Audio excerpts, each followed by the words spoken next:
चिराङाव बेखेवना होबावबाय थुक्राझारनि आयफवालि लावखार ओंखाम जाग्रा थावनि। नुनो मोननाय जादों नैबे समाव सुबुंफोरा गोदान बोसोरखौ बरायनो गोदान बोसोराव रंजा बाजा बयबो नेनानै दं।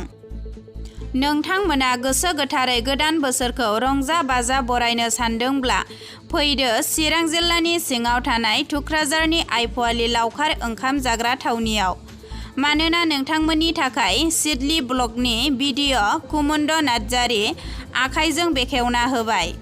समायना मिथिंगा नुथायजों बुंफबनाय बिमा दैनि सेराव थानाय आयफवालि लावखार ओंखाम जाग्रा थावनिखौ खुंफुं आफादा फोरमायनाय बायदिब्ला दिनै बेखेवनाय हाबाफारिजों लोगोसे देंखो मोनाबिलिबो लानाय जादों आरो बे देंखो मोनाबिलियाव मुंदांखा देंखो रोजाबगिरि फुकन बर' आरो जाखांफुबाय थानाय महरगिरि मनिषा मोसाहारि, फुंबिलि बसुमतारी, बिग्राय बर' आरो लक्ष्मी ब्रह्म बिथांमोनाबो बाहागो लाफैदों।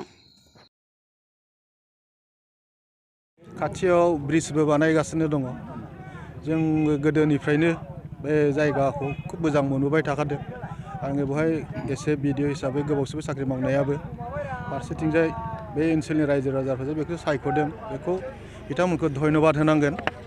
बिथांमोना खुब मोजां जायगाखौनो सायख'दों। निस्सय बिथांमोननि जेनाखि उद्देश्य बेवहाय गासै जोंनि सुबुं माहारिफोरखौ पिकनिक जानाय बा दसे सम बेवहाय रंजाफैनायनि थाखाय जेनाखि सायख'दों बियो खुब बाख्नायथाव आरो बेखौ जों बयबो आजावनानै लानो रोंनांगोन। जोंनि गेजेराव सार लोंनाय जानाया गोबां बारा जायो पिकनिकनि नामाव, बेनि सायाव सारा मा बुंनो सानो मानसिफोरा? आं बेखौनो खावलायगोन, नंगौ सैथो खोथा। जोंनि दानि फैबाय थानाय गथ'फोर स्टुडेन्टसफोर बिसोरो जानाय लोंनाय बा स्पेसियेलि लोंनायनि खेथ्रआव बारा जागासिनो दङ। खालि टाउननि नङा, गामियावबो गामिफ्राव जों एखमबा थाङोबा नुहैयो बोराइफोरनिख्रुइ सेंग्राफ्रासो सोर सोरनाव जौ संनाय दं बिसोरसो रासिन मिथिगौ। खिन्थु बेफोर मोजां लक्षन नङा।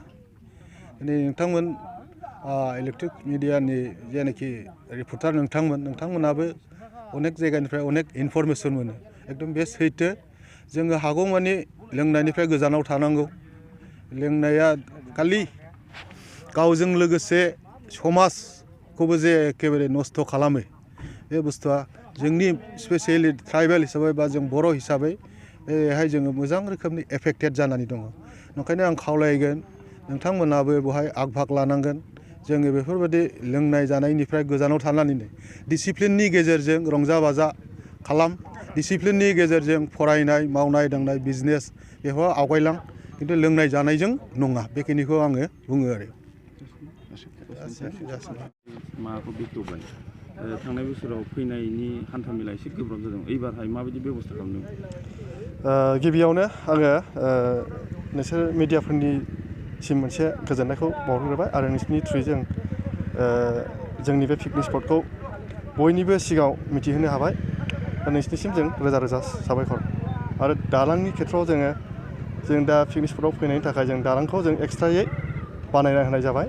मानो होनोब्ला थांनाय बोसोराव जों बे दालां दै आइ नदीखौ बारनो थाखायनो जों बिराद प्रब्लेम जानायखौ नुनो मोन्दों। बा पिकनिक जाग्राफ्रा फैनानै बे दालांनि प्रब्लेमनि थाखायनो गिदिंनानै थांफिननायखौ जों नुनो मोन्दों। आरो बिनिखायनो जों देग्लाय बे बोसोराव जों बे आइ नदि माने आइ दैखौ बारनायनि थाखाय जों मोनसे दालां बानायना होनाय जादों। आरो दा बेजों फैनानै डाइरेक्ट सिदा फैनानै पिकनिक स्पटआव हाबफैनो हागोन। आरो बेजों लोगोसे गुबुन मोनसे दंबावो, बे जेनेरेल पाब्लिक माने रायजो राजा थाबायग्रा लामानि मानसि थाबायग्रा मोनसे दंबावो। बेजों फैयालासिनो जोंना पिकनिकनि थाखाय आलदा, पिकनिकआव फैनो थाखाय आलदा बेजों फैनाय जागोन। बेजों जों फिस एक्सट्रा लानाय नङा आरोखि। बियो पिकनिक फिसावनो जाफागोन। बेयाव जोंहा माने आलदा फिस गैया आरोखि दालांनि थाखाय। बेखेवनाय हाबाफारिजों नोंथांमोना दिनै मोनाबिलि देंखो हारिमु देंखो लादों। सोर फोरमायगोन खेबसे फोरमायहरनो हाबावगोन? बेखेवनाय हारिमुआथ' बेखेवनाय हाबाफारिया जोबनानै थांबाय। ओमफ्राय दा देंखो मोनाबिलि दं।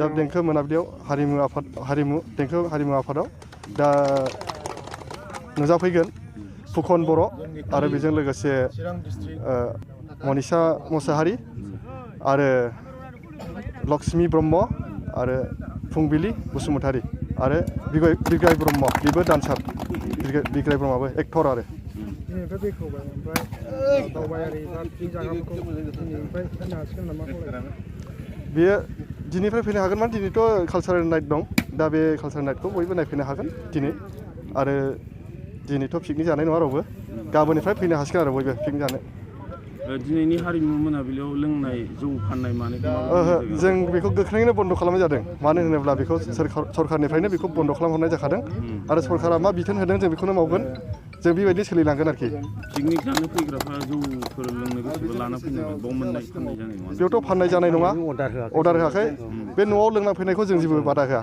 खिन्थु जौ फैनानै गोदाव सोराव बे लोंनानै गोदाव सोराव जागोन बेखौ जों बेनिफ्राय जोंनिफ्राय बिराद